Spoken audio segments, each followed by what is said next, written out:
Pikit na, pikit. Pikit na ta, pikit. Araw-araw pinaliliguan ni Aling Emma ang anak na si MJ. Dahil hindi nakakakilos mag-isa at halos butot balat ang katawan, maingat si Aling Emma sa pag-aalaga sa bata.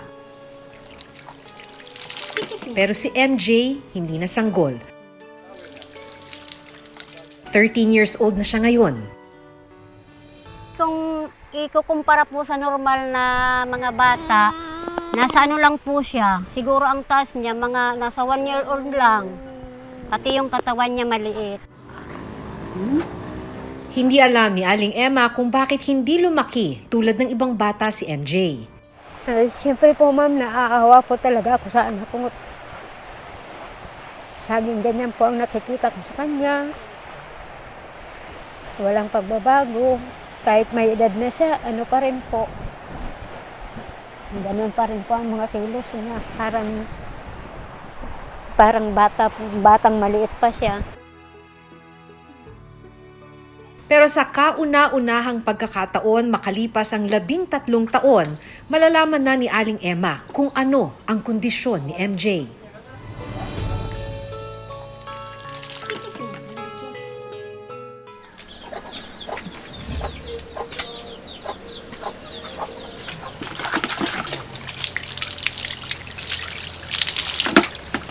Dahil naninigas ang mga buto at hindi makakilos mula pagkabata, si Aling Emma na ang nagsisilbing kamay at paa ni MJ.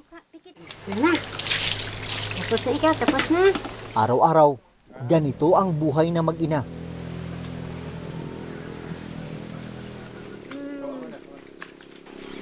Lamig, naligo na kami.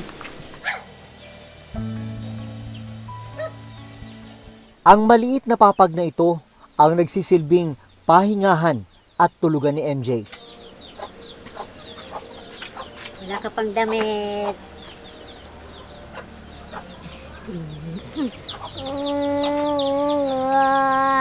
Ano ba? Hindi man makapagsalita si MJ, naiintindihan daw ni Aling Emma ang ibig sabihin ng bawat kilos at galaw ni MJ. Pag may nararamdaman po siya, siyempre di naman siya makapagsalita. Ayan, hinuhula-hulaan ko na lang po kung anong masakit niya.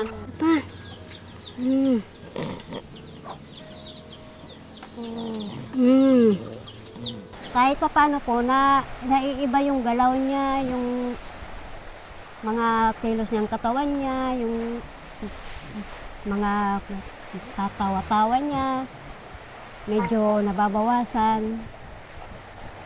Kaya minsan, nag-iisip na rin ako na may nararamdaman na naman to.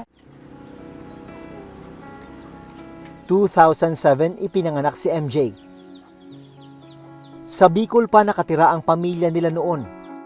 Sa bahay lang daw nanganak si Aling Emma sa tulong ng isang hilot. 4 na oras na habal-habal pa kasi ang layo ng ospital o birthing clinic mula sa bahay nila sa Bicol. Hindi rin nakakapagpa-check up si Aling Emma sa doktor habang nagbubuntis. Kaya po kami din nakapunta sa public hospital. Yung government hospital po, mas malayo pa rin po. Halos lampas pa 4 na oras ang biyahe. Wala raw siyang nakitang kakaiba nang ipinanganak si MJ. Kaya buong akala ni Aling Emma, normal ang sanggol. Di naman po ako nahirapan manganak sa kanya. Normal naman po siya, mataba. Wala pong problema. Pero 1 linggo matapos ipinanganak si MJ, napansin daw ni Aling Emma na may kakaiba sa ikinikilos ng anak. Gumising po siyang mga alas 5 ng madaling araw, pinadede ko pa siya. Tapos nakatulog po ulit. Pagising po ulit ng mag-alas 7, pinapadede ko, hindi na siya dumede. Dinala na po namin siya sa ospital, private pa nga po yung napuntahan namin. Nung ma-hospital nga po ito, walang-wala po talaga kami. Kaya nga hanggang ngayon po sa hospital na pinag-anuhan nito, may utang pa kami.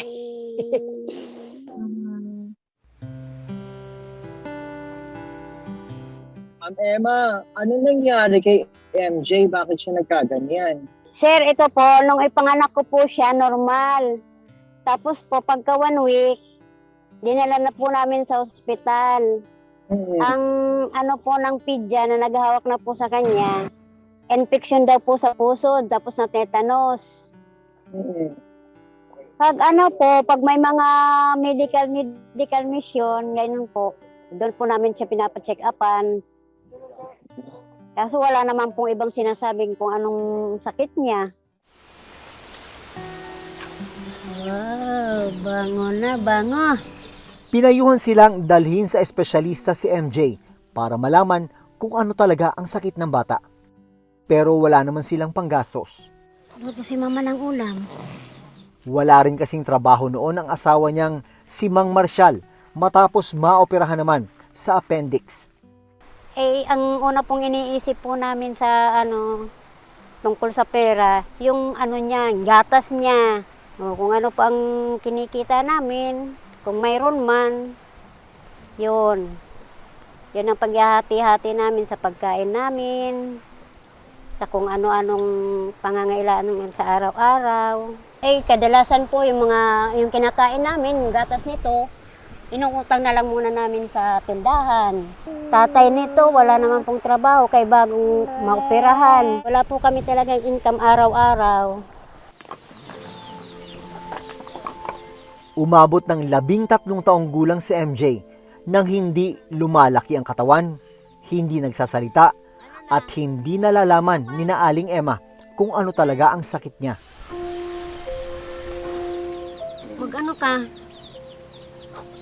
Mag-ano ka pa? Kain ka na, Kingjing. Ang tubig niya, pinakulo, tapos pinalamig. Hati nga, itong isang swak, hinahati pa namin yan para mag-siya sa kanya. Pagkatapos bihisan, tinimplahan ni Aling Emma ng gatas si MJ. Hindi kasi yan umiinom ng malamig na gatas. Gusto niya yung medyo maligamgam. Busin mo ha, isnakan. Yan. Ngayon nga lang siya uminom ng gatas. Mula kaninang paggising. Gusto niya, may isnakan siya sa oras na ganyan. Mag-snack siya. Kahit konti. Na, butog na. Tulog na anak ha? Tulog na ha? May gagawin si mama?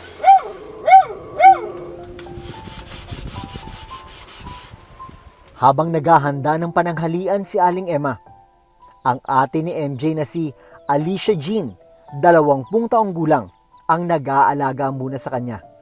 Pag nagluluto ako, ang bata, doon lang siya. Yan, maingay na yan. Pag talaga hindi niya ako nakikita, yan maingay. Kahanap. Tawag na ng tawag yan. Adobong manok ang niluto ni Aling Emma ngayong araw. Paboritong ulam ni MJ.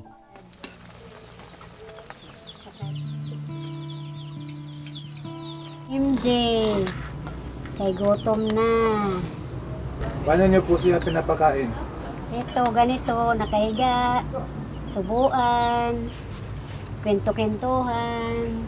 Hindi naman po mahirap pakainin, ano? Hindi naman. Kaso nga lang yan, paminsan-minsan nagpapasaway din. Pag di niya nagustuhan ng ulam, ito kasi, paborito niya, sabaw. Upo, malakas din po siyang kumain. Kaya lang, ang tagal. Matapos makakain ng tanghalian, pahinga muna si MJ.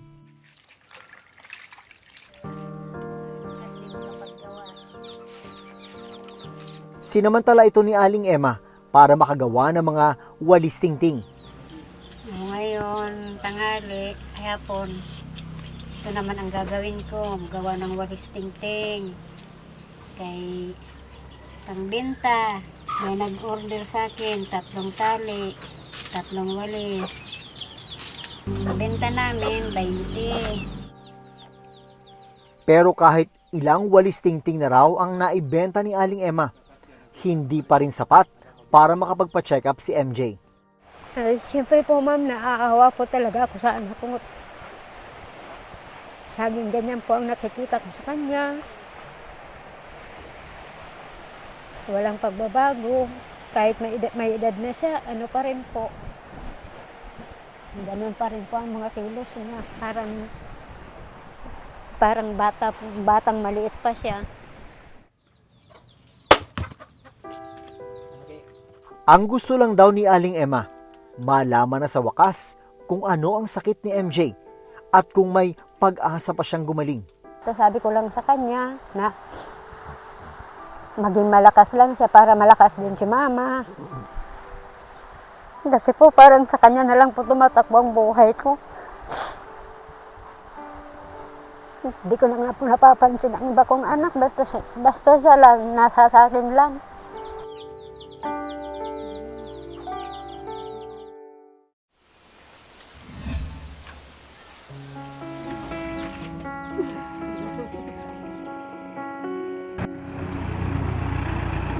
Sa hiling na rin ng pamilya ni MJ, inilapit namin ang kondisyon ng bata sa local government unit ng Guindolman, Bohol.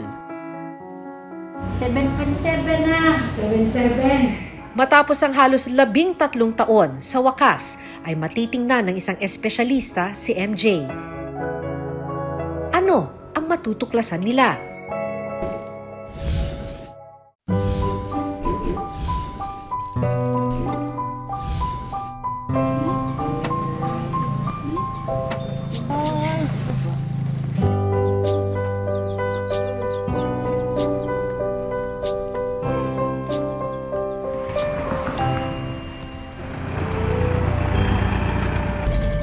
Sa hiling ng pamilya ni MJ, inilapit namin ang kaso niya sa Local Government Unit o LGU ng Guindolman, Bohol.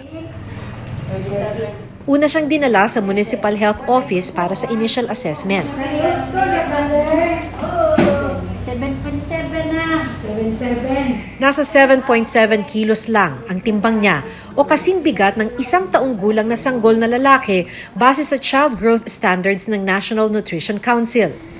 May pao na gatas. Ang sa dili sa karon.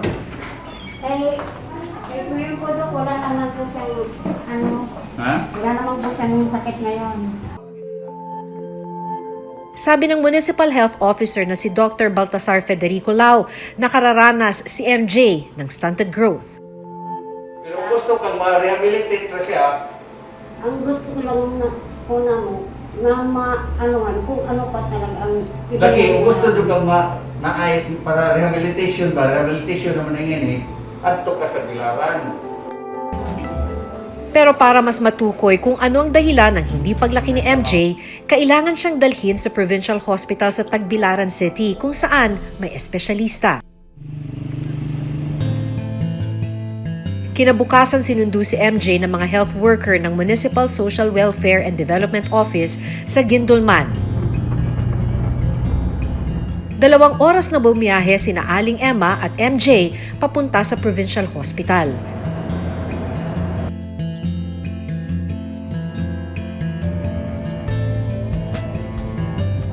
Pagkatapos ng mga test, sa wakas, malalaman na ni Aling Emma kung ano ang kondisyon ni MJ. Paliwanag ng neuropediatrician na tumingin kay MJ, iba't ibang sakit ang nakita nila sa bata. So, yung diagnosis niya ay cerebral palsy, spastic quadriplegic, so maraming klase ng cerebral palsy. Meron siyang mental retardation, base din sa pag-interview kanina, na severe, chronic malnutrition, dahil nga hindi siya na-take ng maayos. Na-diagnose rin si MJ na may severe microcephaly. Ibig sabihin nun, maliit yung ulo, hindi rin yung lumaki yung brain niya, tama para sa age ng patient. Paniwala ng doktor, ang mga sakit ni MJ ay komplikasyon ng tetanus o impeksyon noong bagong panganak pa lang siya. Posible raw na nakuha ang impeksyon sa panganganak ni Aling Emma sa bahay. I'm sure napayuhan si ma'am na bumalik, pero dahil nga sa kahirapan, hindi siya nakabalik agad. Ganito rin ang assessment ni Dr. Maria Isabel Kilendrino, consultant sa Department of Pediatrics sa Philippine General Hospital. Nakukuha siya paglabas na sa sinapupunan. Kadalasan, kung nana sa pusod ang pinagmulan, ito ay nakukuha sa hindi gaanong kalinisan na panggupit o di kaya maaaring sa panganganak at maaari din naman sa paraan ng pagkakalinis sa pusod niya nung siya ay lumabas na. Sabi ni Aling Emma, hindi na niya nadala si MJ sa ospital pagkapanganak. Kasi po, yun na nga po, ang ano po sa amin, yung government hospital po, mas malayo pa rin po. Halos lampas pa 4 na oras ang biyahe. Kaya po kami din nakapunta sa public hospital kasi nga po, unang-una po, pamasahe. Wala po kami noon.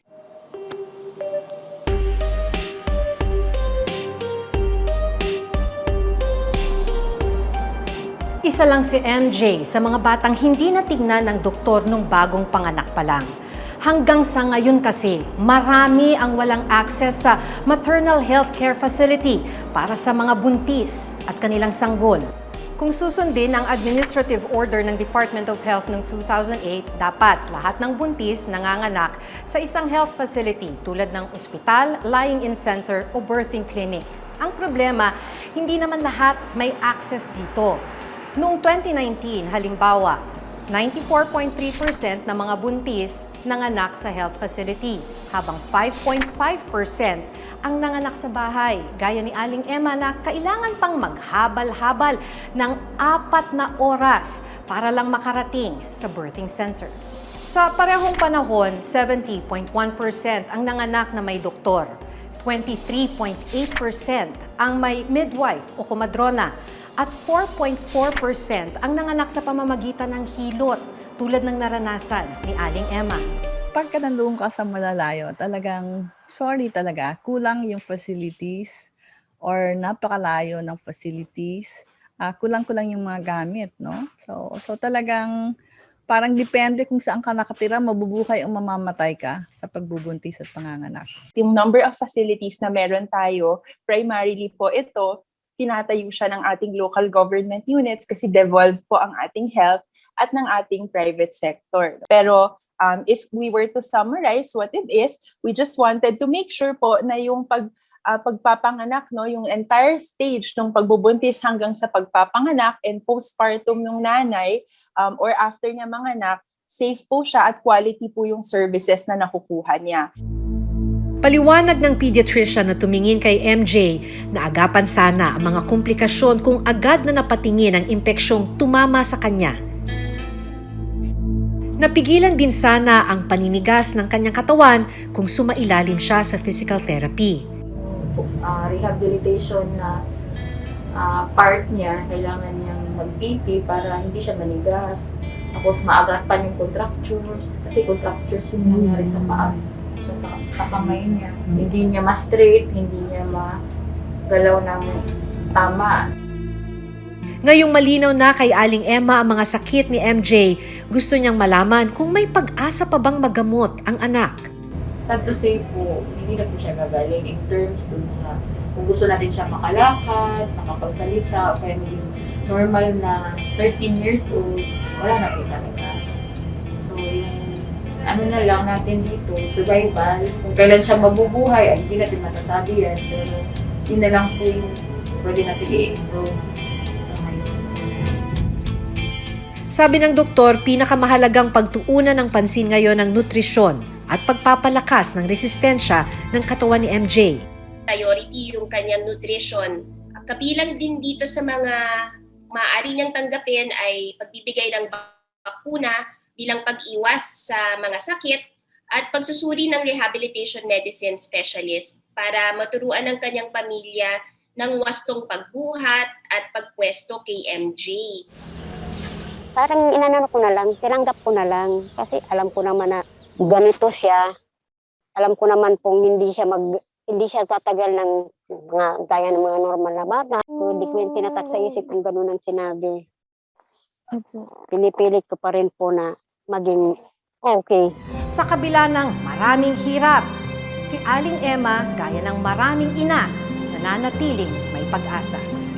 Pinipilit ko pa rin na huwag mawalan ng pag-asa.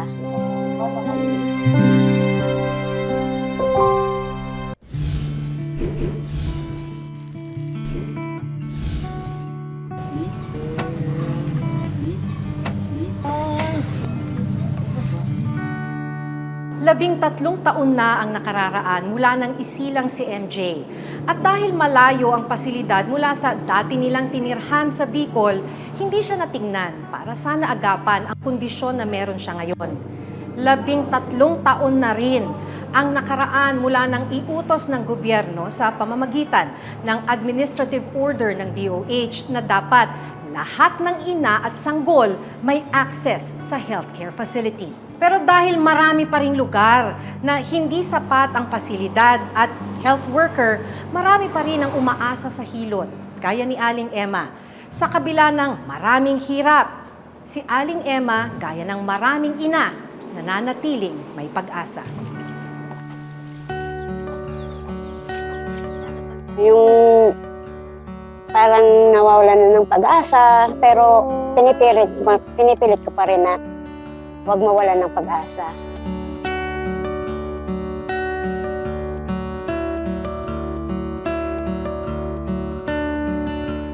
Hanggang sa susunod na Huwebes, ako si Maki Pulido. Ako si Jun Veneracion at ito nakatala sa aming Reporter's Notebook.